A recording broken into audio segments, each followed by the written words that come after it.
নবী নবী দা নবী নবী আমার মদিনা নববীতে বসে আছেন।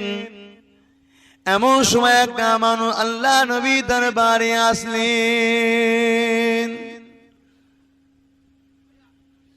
ও নওজোয়ান তরুণেরা, আল্লাহ নবী সাহাবাদিওকে বললেন, বাবারা বেশ কিছু মানুষ আসলো, তাদের মধ্যে থেকে একজনকে নিয়ে আল্লাহ নবী বললেন যে যা ঘরে ফেরত নিয়ে যাও, যে যা ঘরে নিয়ে যে তাদের মেহমানদারি করো, তাদের দেখাশোনা করো, তাদের খিদমত করো। আল্লাহ নবীর কথা শুনে সাহাবা হুজুর এক একজনকে নিয়ে গেলেন। ও নওজোয়ান তরুণেরা, ওদের মধ্যে দিয়ে একজন খুব বদমাইশ ছিল, যাকে কেউ নিল না। আল্লাহ নবী স্বয়ং নিজে তাকে সাথে করে নিয়ে নিজে ঘরেতে নিয়ে গেল।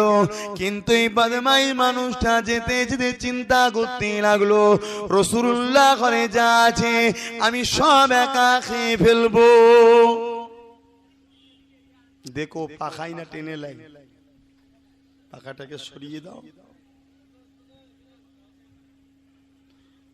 ও নওজোয়ান তরুণেরা, ঠিক তাই করলো। ওই মানুষটা নবী পাকের ঘরে যা ছিল সব একা খেয়ে ফেললো। নবী আমার সারাত ক্ষুধার্ত রয়ে গেলে, নবী আমার ভুকা রয়ে গেলে। ওই মানুষটা লক্ষ্য ছিল আমার নবী পাককে কষ্ট দিয়া, কিন্তু বেশি খাওয়ার জন্যে শারীরিক গন্ডগোল হওয়াতে সারা বিছানাতে নোংরা করে ফেললো। সকাল হবার পূর্বেই মানুষটা পালিয়ে গেল। আল্লাহ নবী কেমন আদর্শবান, কেমন দয়া নবী দেখে, কেমন নবীর সুন্দর চরিত্র দেখে। আল্লাহ নবী সকালে উঠে আফসোস করতে লাগলো, এই মানুষটা কতটা না কষ্ট পেয়েছে। যে মানুষটা নবী পাককে কষ্ট দিল, ওই মানুষটার জন্য আবার আল্লাহ নবী আফসোস করতে লাগলেন।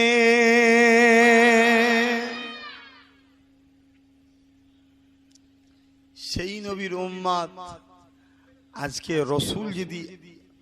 রসুলের আদর্শ যদি আমাদের মধ্যে থাকতো, তাহলে সমাজের বুকে আমরা অনেকটা আরো বেশি ইজ্জত পেতাম। এখন শুধু মুখেই রয়ে গেছে নবীর উম্মত, বাস্তবে রসুলের উম্মত বলে আমরা পরিচয় দেওয়াটা ঠিক হচ্ছে না মনে হয়। এমন কোন পাড়া নেই যে পাড়াতে এখন পরনিন্দা, পরচর্চা, গীবত, পরে ঝেড়ে লিয়া, মেরে লিয়া, কেটে খাওয়া, গরিবকে কষ্ট দেওয়া, গরিবের উপরে জুলুম করা, এতিমের মাল দখল করা, এমন কোন জায়গা নাই, সব জায়গা। অথচ নবী আমার জানালেন, আমার উম্মতিরা, আমি রাসূলুল্লাহ জানিয়ে দিই, যারা এতিমকে ভালোবাসলো তারা প্রকৃতপক্ষে আমি রাসূলুল্লাহ আমাকে মহব্বত করলো।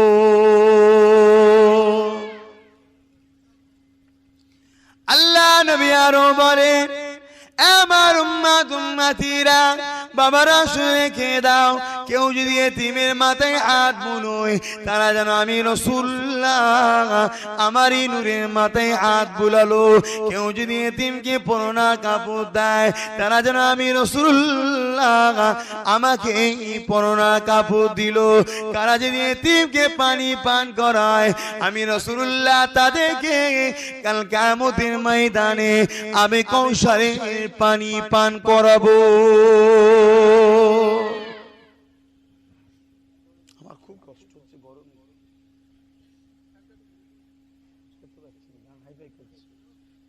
টানছে, কোন দিকে যাই।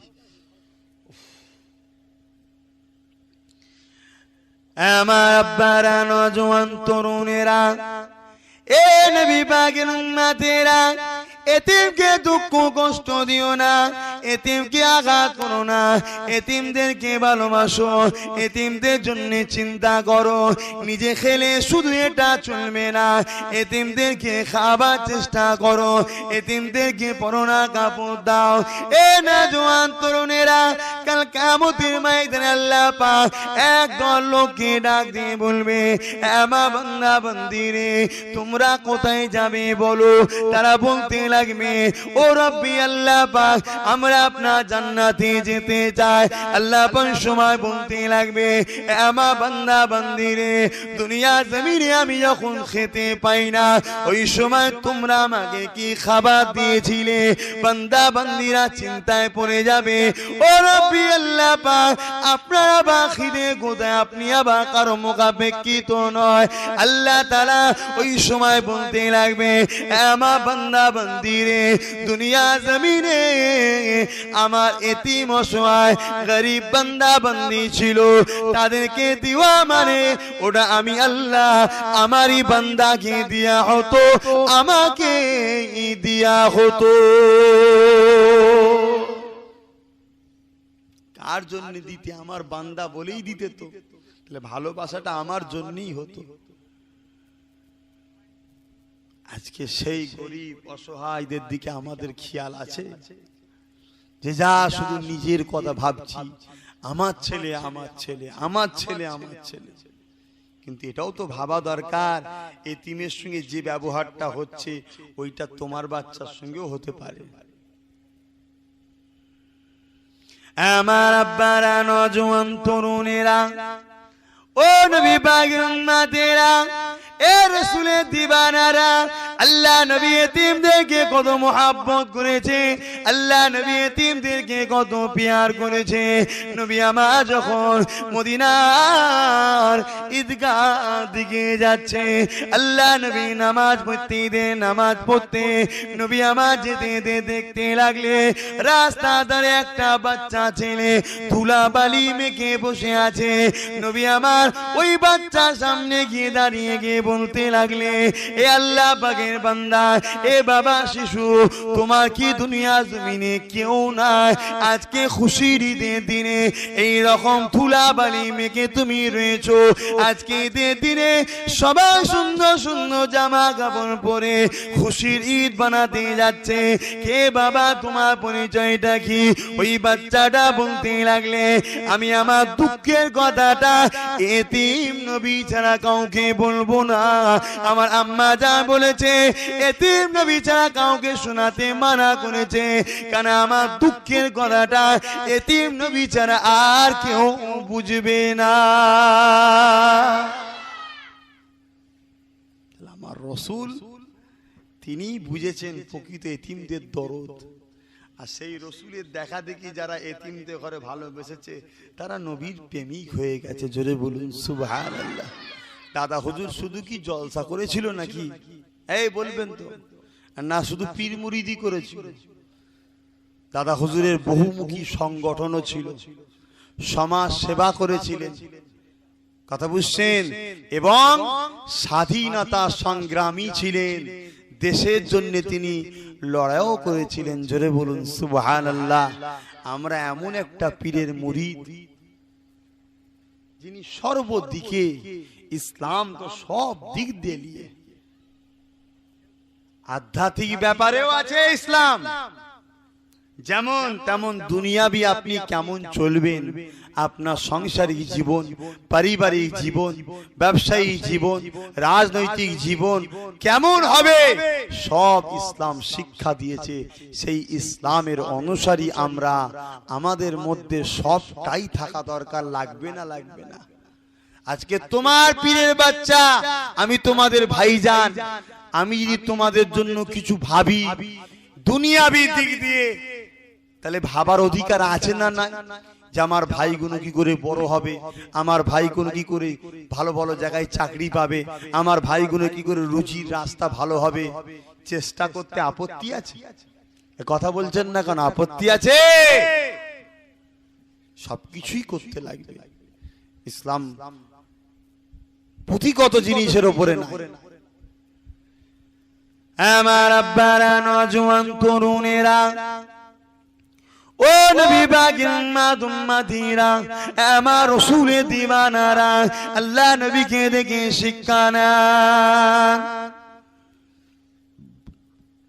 নবী আমার মদিনা নবাবিতে বসে বসে নামাজের তালিম দিয়েছিলেন। নবী আমার মদিনা নবাবিতে রোজার তালিম দিয়েছিলেন। নবী আমার মদিনা নবাবিতে হজের তালিম দিয়েছিলেন। নবী আমার মদিনা নবাবিতে কোরআনের তালিম দিয়েছিলেন, হাদিসের তালিম দিয়েছিলেন। আবার নবী আমার জিহাদের ময়দানে কিভাবে ইসলামের জন্য, হকের জন্য জিহাদ করতে হবে সেই উপকৌশল শিখিয়েছিলেন।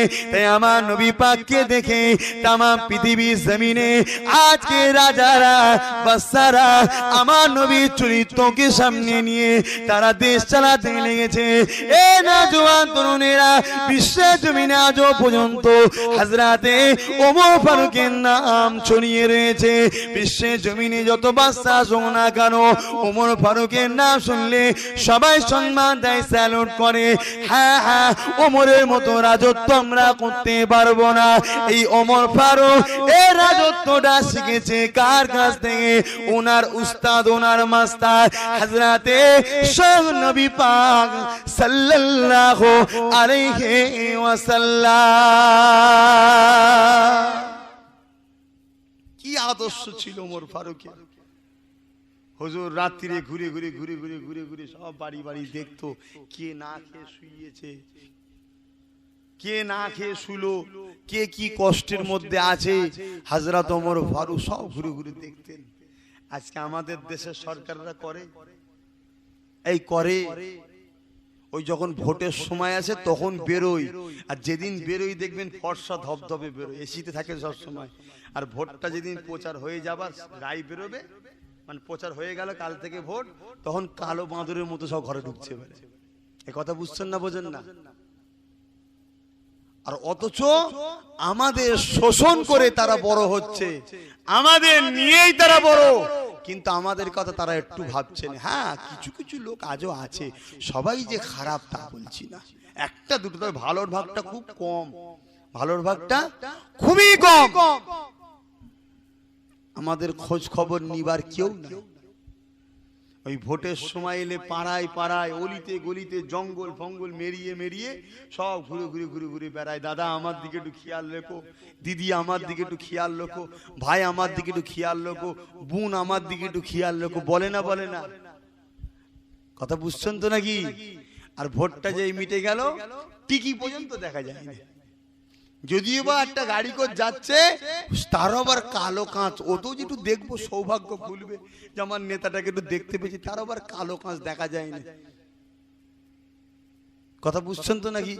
আর এইদিকে রোদে দাঁড়িয়ে আছে, ওনার গাড়ি যাবে আগে থেকে ক্লিয়ার। কথা বুঝছেন তো না? গাড়ি এইদিকে রোদে, যার ভোটে গদি সেই দিকে রোদে দাঁড়িয়ে আছে।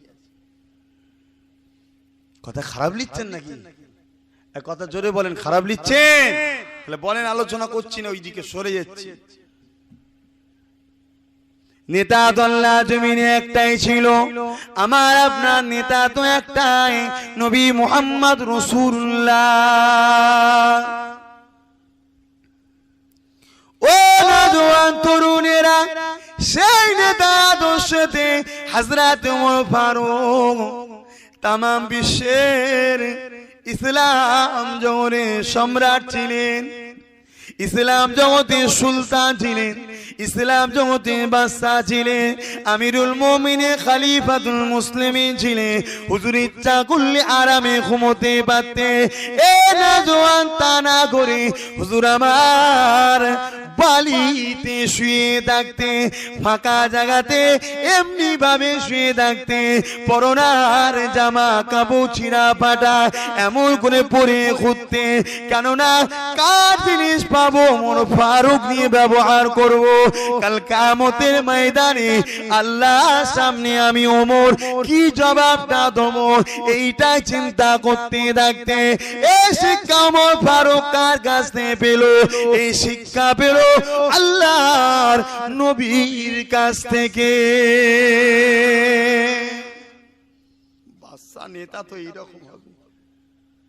এই রকম মানুষের রাজত্বে বাস করলেও সুখ শান্তি পাওয়া যায়। ও নওজোয়ান তরুণেরা, আমার আব্বা জানেরা, হযরত ওমর ফারুক এক রাত্রিরে হুজুর আমার যেতে লাগলেন।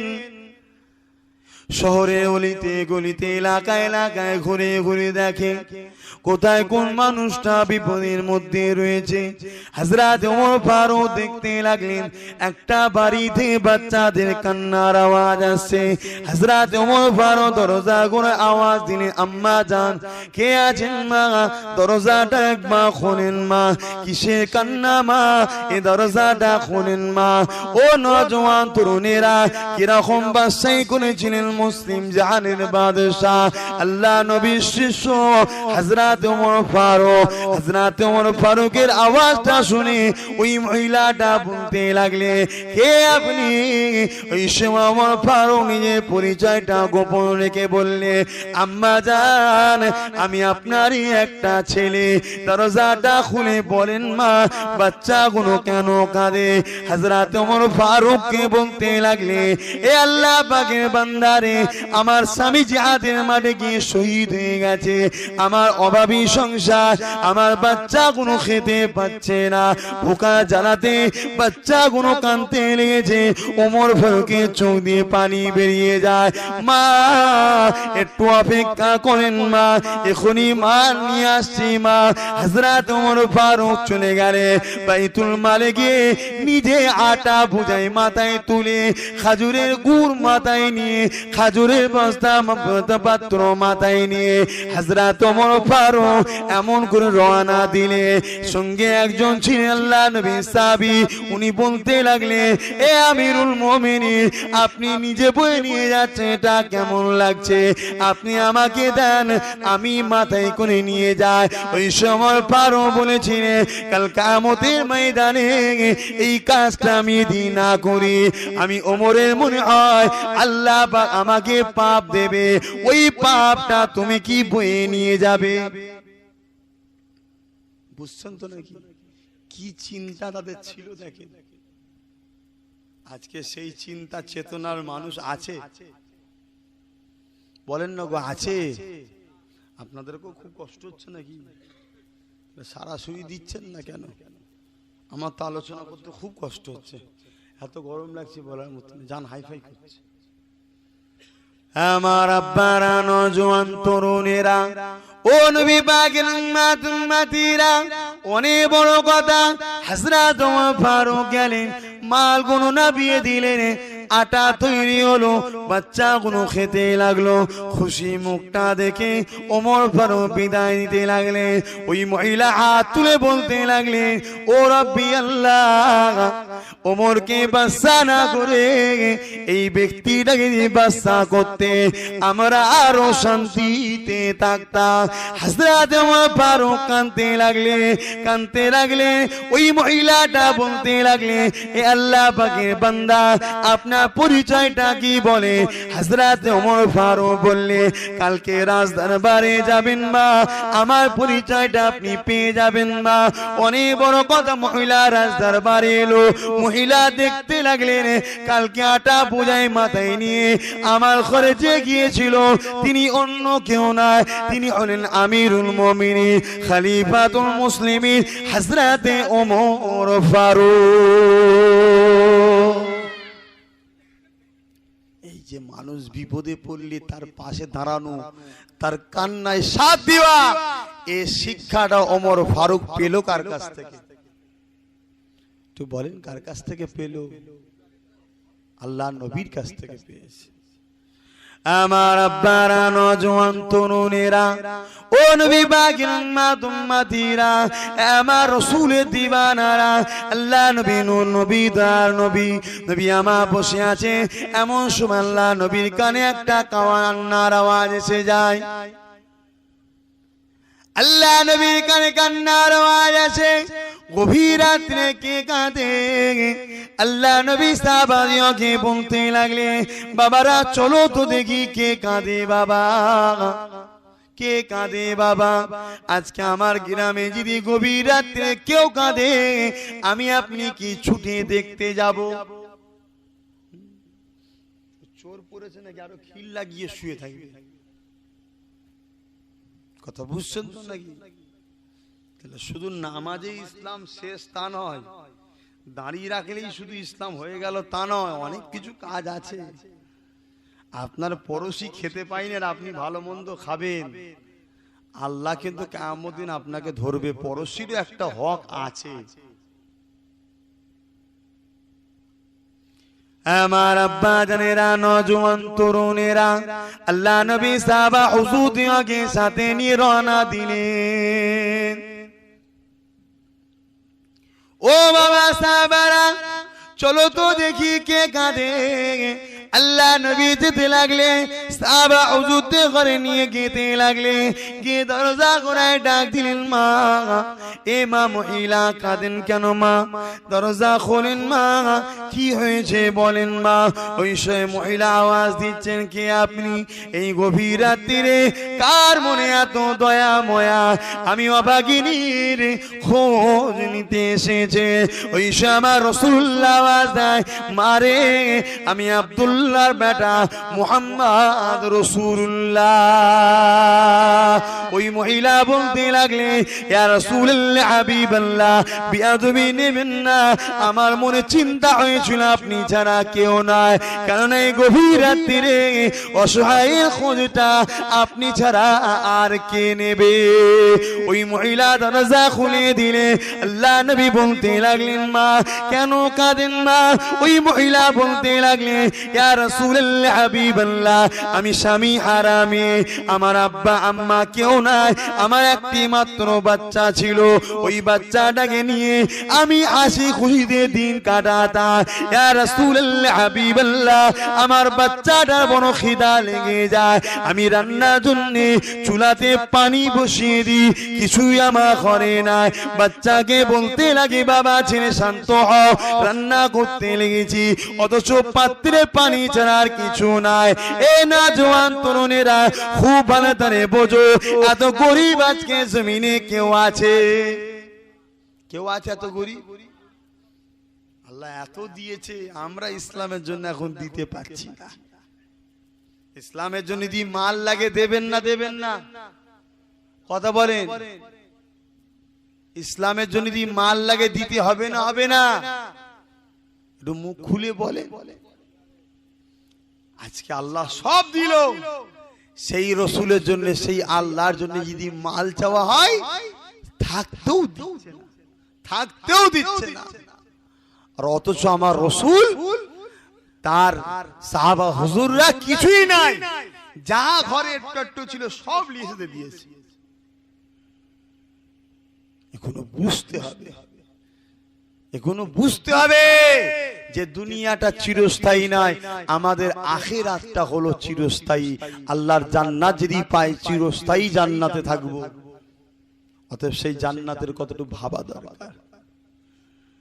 এমনও সংসার যে কিছুই খাবার নাই, কিছুই খাবার নাই, সেই সংসার আমার আপনার কারো এখনো আছে? এই কথা বলেন, আছে? আল্লাহ তো সব দিয়েছে, সেই আল্লাহকে মহব্বত করা দরকার আছে না নাই? সেই আল্লাহর জন্য জান দেওয়া দরকার আছে না নাই? কারা কারা আল্লাহর জন্য জান দিতে পারেন? হাত তুলুন তো দেখি। আল্লাহর জন্য জান চাইলে জান দেবেন? এই দেবেন? হ্যাঁ, আল্লাহর জন্য জান চাইলে দেবেন? হাত না, হাত না। আল্লাহর জন্য জান চাইলে জান দেবো তো বলি সবাই, কিন্তু কজন দিতে পারবো আল্লাহ ভালো জানে। সত্যি যদি দিতে পারি, সত্যি জান্নাতি হবেন। জোরে বলুন সুবহানাল্লাহ। হট করে পড়ে যাবে, বিপদের শেষ থাকবে না। কথা বুঝলে? এখন এরকম করতে যাও না, যা হওয়ার হয়ে গেছে, আর তো কিছুক্ষণ আছি, করতে যাও, নিজের নিচে রাখো, হট করে পড়ে যাবে, বিপদ শেষ থাকবে না। কি বলো তো ভাইজান? এই নিচে নেবি দাও, নেবি দাও, যেটা বলি শোনো, বিপদ হতে কতক্ষণ, নেবি দাও। একটা স্টেজে পাখা রাখতে হয়, এখন বললে হবে? ছেড়ে দাও, ওখানে যা আছে থাক। তো ভাইজান, যে কথা বলছিলাম, যে আল্লাহ পাক সবকিছু আমাকে আপনাকে দিল, সেই আল্লাহকে আমাকে আপনাকে সেই আল্লাহর কাছে আবার ফিরে যেতে হবে। আমাদের ঘরে আল্লাহ পাক জান্নাত দেবে। জান্নাত কে দেবে? জোরে বলেন, কে দেবে? সেই আল্লাহর জন্য যদি মাল দিতে হয় আপনারা দিতে পারবেন? কারা কারা দিতে পারবেন হাত তুলুন তো দেখি। আল্লাহর জন্য মাল দিতে পারবেন? হাত তুলুন। আল্লাহর জন্য মাল দিতে পারবেন? হাত তুলেন। মাল মানে বুঝেন তো? হ্যাঁ, ধন দৌলত দিতে পারবেন আপনারা আল্লাহর জন্য? এই দিতে পারবেন? হাত নাবান, হাত নাবান। এতগুলো লোক তো হাত তুললেন, এখান থেকে 10টা লোক বলেন তো আল্লাহর জন্য 1000 কোটি টাকা দিতে পারবে?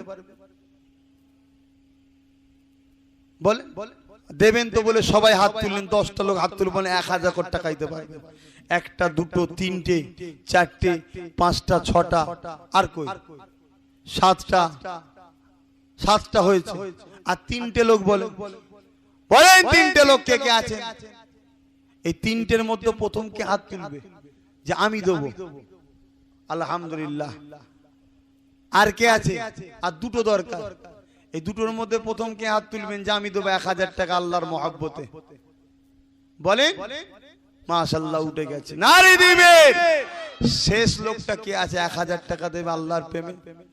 যে আল্লাহ আমাকে আপনাকে এত কিছু দিয়েছে, সেই আল্লাহর জন্য মাল দেবেন, শেষ লোক একটা কে আছে? আর একটা লোক হাত তুলে বলেন যে আমি 1000 টাকা দেবো।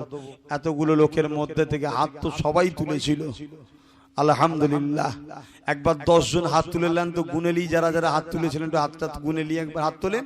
যারা যারা হাত তুলেছিলেন হাত তোলেন যে 1000 টাকা দেবো বলেছেন। 1 2 3 4 5 6 7 8 9 10, আলহামদুলিল্লাহ। হাত নাবান। আমার আব্বারা, নওজোয়ান তরুণেরা, দুনিয়াটা চিরস্থায়ী নয়, আখিরাতে জমিনে যেতে হবে। আল্লাহ আমাকে আপনাকে কতটা মহব্বত করে। দুনিয়া জমিনে আমাকে আপনাকে খাওয়াচ্ছে কে? জোরে বলেন কে?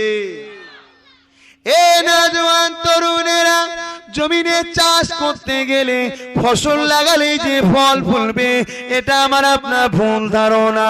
ফল তো আল্লাহ পা দেবে। কে দেবে? আল্লাহ দেবে। আমাকে আপনাকে সুন্দর করে বানিয়েছে কে? আল্লাহ বানিয়েছে। আমাকে আপনাকে বাঁচিয়ে রেখেছে কে? আল্লাহ রেখেছে। আমার আপনার রুজিতে বরকত দিচ্ছে কে? আল্লাহ দিচ্ছে। কিয়ামতের দিনে দয়াময় দয়া করে জান্নাতি করবেন আমাকে আপনাকে। কার দয়ায় আমরা জান্নাতে যাব? তিনি হলেন আমার আপনার খালেক আল্লাহ। আল্লাহ সেই আল্লাহর জন্য মাল দিচ্ছেন। আপত্তি আছে নাকি? কি গো, আপত্তি আছে? আমার আব্বা জানেরা, নওজোয়ান তরুণেরা, আল্লাহ পাক কতটা মহব্বত করে বান্দা বান্দি দিওকে। আমার বান্দা বান্দি রে, তোদের অন্যায় হয়ে গেছে, ভুল হয়ে গেছে, পাপ করে ফেলেছি, নাফরমানি করে ফেলেছি। আমার বান্দা বান্দি রে, তোরা আমি আল্লাহ পাক আমার দরবারে ফিরে আয়। লা তাকনাতু মির রাহমাতিল্লাহ, আমার রহমতে তোরা নিরাশ হয়ে যাস না। আমার কাছে মাথাটা নত করে দে, আমার জন্য তোরা ব্যয় কর। আমি আল্লাহ আমার জন্য একে অপরকে ভালোবাস। আমার জন্য তোরা একে অপরের সঙ্গে দুশ্মনী কর, অর্থাৎ দূরে থাক। সব কিছু আমি আল্লাহ পাক আমার জন্য তোরা করবি, যারা আমার জন্য করবে আমি আল্লাহ পাক তাদের জন্যই তো আমার জান্নাতটা তৈরি করেছি। আমার বান্দা বান্দি রে, আমি আল্লাহ পাক তোদেরকে কতটা ভালোবাসি। তোরা অন্যায় ভুল করে ফেলেছি, আমার রহমত নিরাশ হয়ে যাস না। তোরা মাথাটা নত করে দিয়ে আমি আল্লাহ পাক আমার দরবারে নফসি নফসি রব্বি রব্বি করে আওয়াজ তুলে কাঁদ। আমার বান্দা বান্দি রে, তোদের চোখের কোণাতে যদি সরষে দানা পরিমাণ পানি বেরিয়ে যায়, তার বিনিময়ে আমি আল্লাহ পাক তোদেরকে জান্নাতি বানিয়ে দেব।